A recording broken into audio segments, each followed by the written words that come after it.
Hello everybody, welcome to Brandon's Haunted Library. My name is Brandon, your undead librarian, and I read and talk about fantasy, literary fiction, and of course, horror. Thank you for choosing my video. Hope you stick around because today I'm excited to show you my horror TBR. This is a year-long challenge that started this October and was created by Sarah at Wicked Reading. I'll have her channel and announcement video linked below. I'm a big fan of her channel.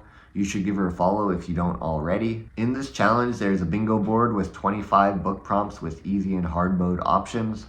Check out her video for more details on the rules, but over the next year, I'm going to attempt hard mode and fill out all the squares on this board.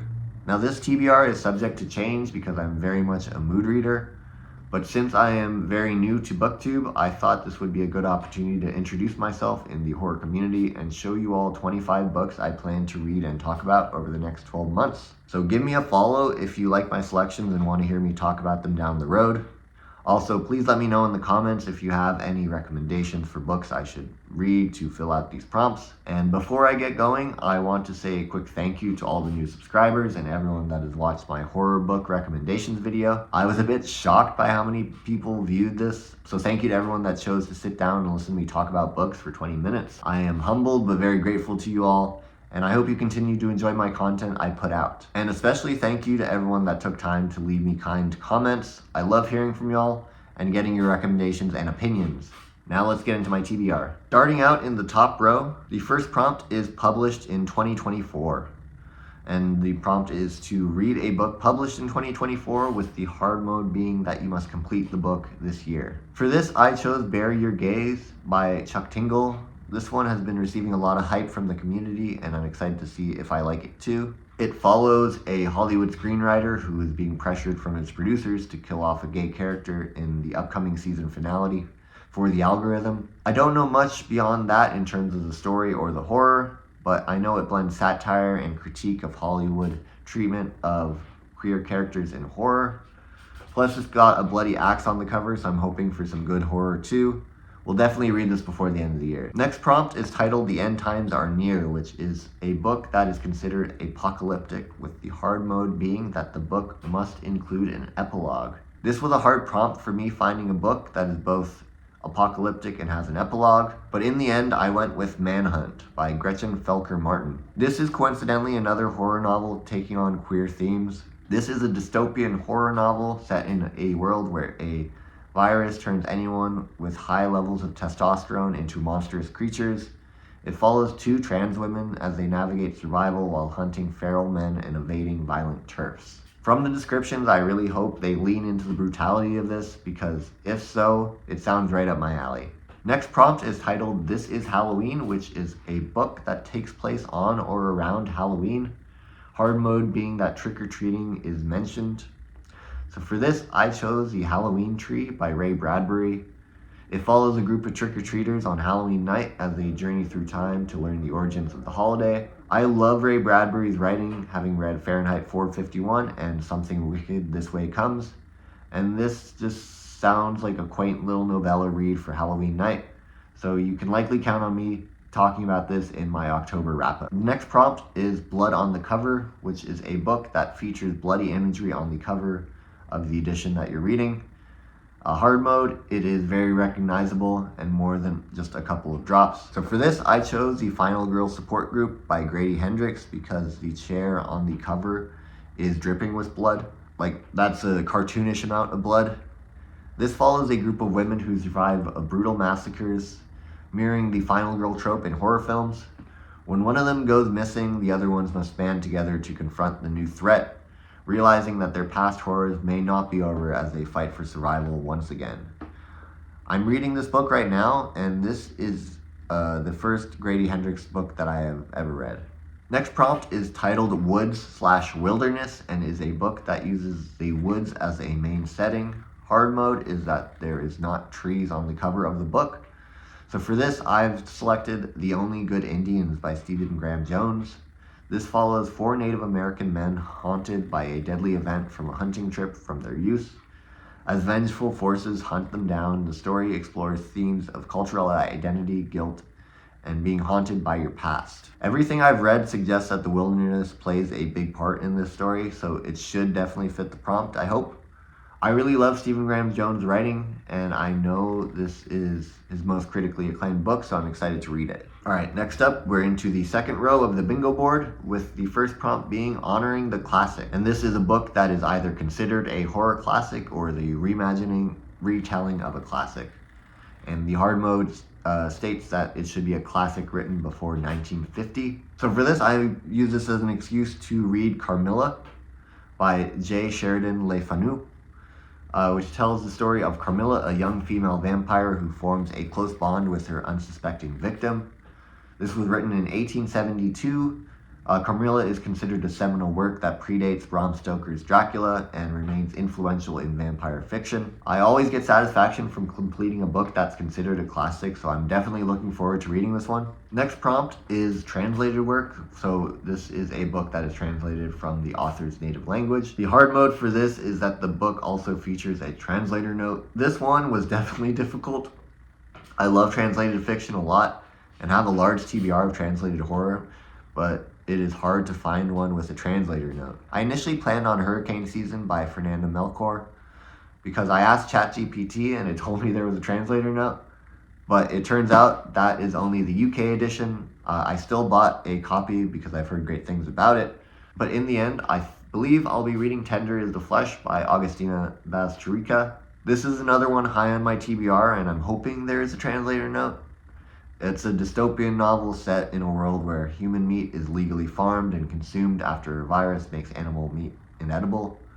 This book gets a lot of praise and sounds incredibly messed up, so I'm excited to see what the hype is all about. Next prompt is Cover Pick, which is a book that interests me because of the cover. And hard mode states that I should base the book completely on the cover with no idea of the synopsis.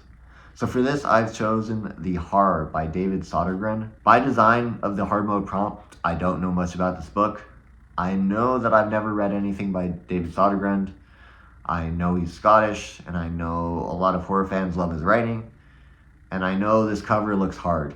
So I'm excited to read this and see what the horror is. It looks creepy. Our next prompt is called Reaper Read, which is a book where themes surrounding death, grief, etc. Hard mode states that death is personified or otherwise symbolized by a physical being. So for this, I've chosen The Fisherman by John Langan. This is a horror novel that follows two widowers who bond over a fishing trip as a way to cope with their grief. When they venture into a creek steeped in a dark legend, they uncover a terrifying otherworldly force linked to the tragic history of the area. This definitely circles around grief, and I think I can get hard mode for this too. Goodreads mentions that the creek could remedy both their losses, and there's a mysterious figure known as the Fisherman. My guess is the Fisherman is the personification of death or grief. Next prompt is Title Has a Spooky Word, and this is a book where the title features a spooky word. Hard mode, the title has two or more spooky words.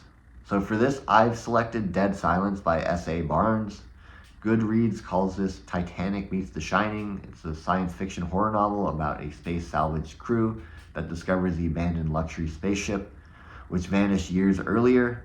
As they explore the ship, they realize something isn't right, pushing the crew to the edge of madness as they unravel the mysteries of what's happening aboard the ship. Making our way now to the third row on the board. The first prompt is Dead Man Walking, which is a book that features reanimated corpses or zombies. Hard mode is that the book is part of a series. And as I read the hard mode now, I might be realizing that this book might not meet hard mode, but the book I chose, and I'll change it if it doesn't, or I'll read another one. The book I chose is Pride and Prejudice and Zombies by Tess Graham Smith. As a member of the undead myself, I have a complicated relationship with zombies. I used to love The Walking Dead, but during this time, the horror landscape got so saturated with zombie content that it seemed no one can easily pull off an earnest and scary zombie story. Everything seemed like it has been done before with several decades of George Romero zombie flicks and so many seasons of The Walking Dead. But it was so overdone to a point that opened the door to parody with movies such as Shaun of the Dead and Zombieland. So I kind of decided to go the parody route. This is Pride and Prejudice with zombies, as the title suggests. I'm not going to go into the synopsis. I imagine this is going to be a fun, silly read.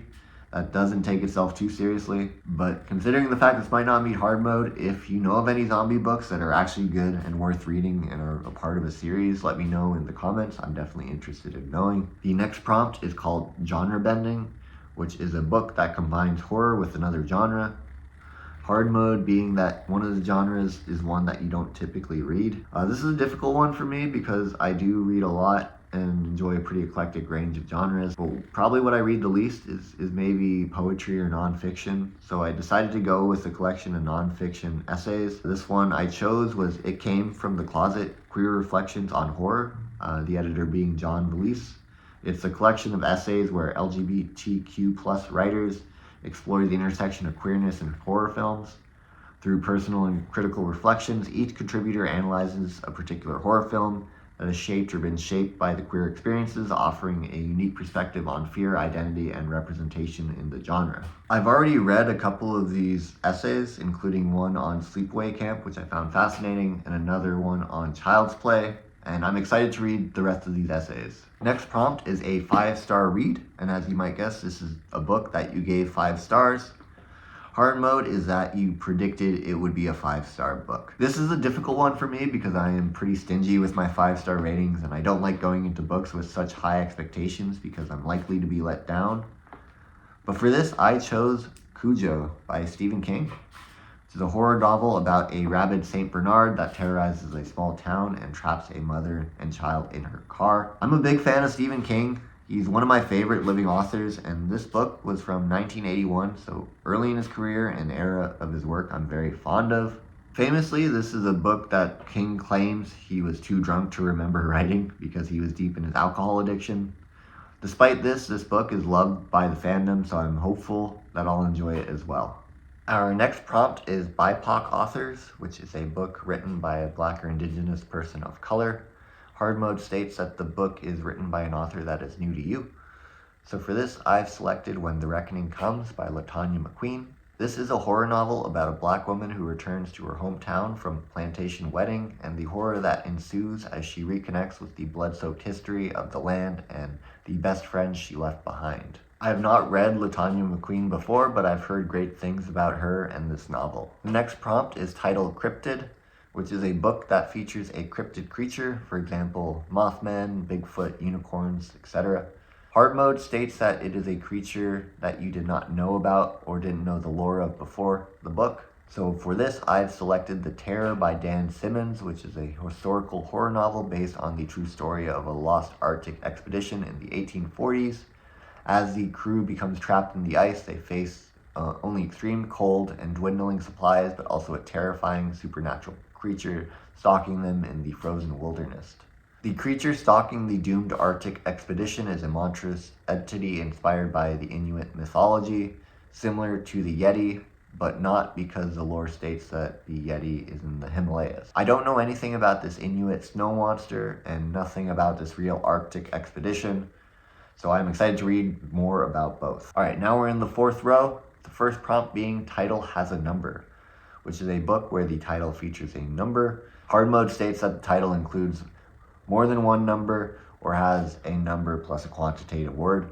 So for this, I've selected Nosferatu by Joe Hill. This is a supernatural horror novel about Victoria McQueen, a woman with the ability to find lost things who must confront the sinister Charles Mance, who abducts children in his Rolls Royce and takes them to a twisted Christmas-themed realm called Christmasland. Joe Hill is one of Stephen King's children, and I haven't read anything from him, but I've heard good things on this book, so I'm excited to get into it. Our next prompt is Satanic Panic, which is a book that features elements of the occult. Hard mode is that a physical item is used in the book that falls under the occult category. So for this, I've selected Slewfoot, which is a dark fantasy horror novel set in colonial New England, where a woman named Abatha grapples with the struggles of being a witch in a community that fears and misunderstands her. When a malevolent force awakens in the woods, she forms an unlucky alliance with a demonic entity known as Slewfoot, leading to a battle against societal prejudice, supernatural threats, and the quest for empowerment and acceptance. And since this is a witch story, it obviously has elements of the occult, and I'm pretty sure there will be some type of physical item used in some witchcraft ceremony within the book. Maybe a cauldron or a talisman of sorts. Next prompt is book club pick, which is to read a book that is through a book club, and there's no hard mode for this category. So for this, I've selected A Sunny Place for Shady People by Mariana Enriquez. This was the book club pick for Coffee and Cuentas in October on Instagram. This is a short story collection that I've currently been reading and enjoying a lot. These are stories that blend the supernatural with life in modern day Argentina, and the first few stories have been blowing my mind so far. Mariana Enriquez wrote Our Share of Night, which I read earlier this year and loved as well. Next category is called Pink Horror, which is a book that follows on themes of girlhood or womanhood. Hard mode states that the book is a debut. So for this, I've selected Night Bitch by Rachel Yoder. This is Rachel Yoder's debut novel, which is a horror comedy that follows a mother, once an artist, who begins to feel disconnected from her identity after becoming a parent. As she grapples with the challenges of motherhood, sense of self, she starts to believe she is transforming into a dog, leading to an absurd and unsettling encounters that blurs the lines between reality and her wild imagination.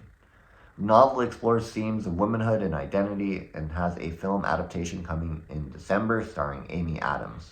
The next prompt is called Multiple POVs, which is a book that has more than one point of view. Hard mode states that there is also dual or multiple timelines involved.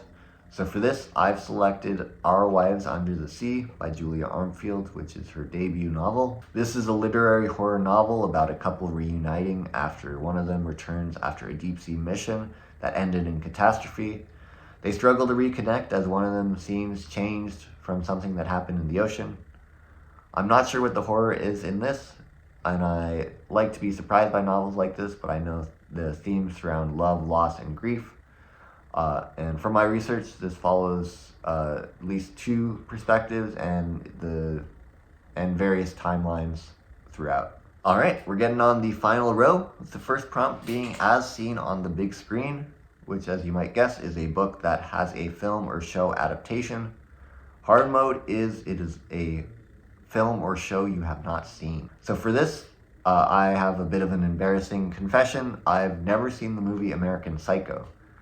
Yes, I know it's a classic that so many people love, but I've just never gotten around to it. So please don't come for me. I will be watching it, but first I'm going to read the original Bret Easton Ellis book. I feel like I don't need to get into the plot since it's so culturally popular and known, but I will say I've wanted to read this for a while and I'm looking forward to finally getting to it. Next up is Out of Your Comfort Zone. And this is a horror book that is in a subgenre you don't typically read. Hard mode is you have read from this author before. Now, the subgenre that I chose that I don't typically read is the witch subgenre. So for this, I've selected Cackle by Rachel Harrison. This is about a young woman who moves from a city into a small town following a breakup and becomes friends with a local witch. I recently read my first Rachel Harrison novel with Such Sharp Teeth, which I loved. According to Goodreads, Cackle is a dark, funny, frightening novel which I trust based on my experience with Such Sharp Teeth. Our next prompt is a short story collection. Hard mode states that the collection features more than 12 stories. And I have an anthology that has 19 stories from 19 different authors. This is Out There Screaming by Jordan Peele, or rather compiled by Jordan Peele. I've been reading stories from this throughout October so far. Between this and the Mariana Enriquez collection I discussed earlier, I've been reading a lot of short horror stories this month. In his foreword to Out There Screaming, Jordan Peele states that the medieval concept of the oubliette, or dungeon where no one can hear you scream, was his inspiration for The Sunken Place and Get Out. And he says that in this collection, 19 brilliant Black authors give us their sunken places, their oubliettes. I've been enjoying this so far, and I'm definitely excited to continue reading through this. I'll talk about this in my October recap in a couple weeks, so follow me if you want to hear my overall thoughts. The next category is titled TBR Vet, which is a book that has been on your TBR for a long time. Hard mode states that is a book you've had on your TBR for over 2 years, or the oldest on your TBR. So for this, I chose a book that I've wanted to read since high school, so a relatively long time, certainly more than 2 years. This is The Stand by Stephen King. Look, this is a classic, and I'll admit the reason I haven't got to it is simply the intimidating length. I want to read the full uncut version, which is over 1,100 pages. But this year, I've been reading a lot more long books, and a couple even longer than this, so I feel ready. This is a post-apocalyptic horror epic that follows the survivors of a deadly pandemic, which wipes out most of the global population. Two warring groups are formed in the aftermath, and the story builds up to the inevitable showdown. As a fan of King, I'm really excited to dig into this. And our final prompt is Creepy Crawlies, a book that features creepy crawlies, for example, snakes, bugs, spiders. Hard mode is that there is also imagery on the cover. So for this, I've selected The Rats by James Herbert. This tells the story of a deadly plague of mutant flesh-eating rats that descend upon London. The plot follows a schoolteacher who tries helping the city to control and stop the swarm of giant mutant rats. I think that this is going to do a good job at grossing me out. I really hate rats. I've never read James Herbert before, but I've been meaning to. He's written a handful of what can be considered some classic horror novels over the decades, this one being from 1974. So that was everything that I planned to read for this Horror Bingo reading challenge. Wishing everyone luck and happy reading if y'all are also playing along. Thank you again to Sarah at Wicked Reading for putting this together.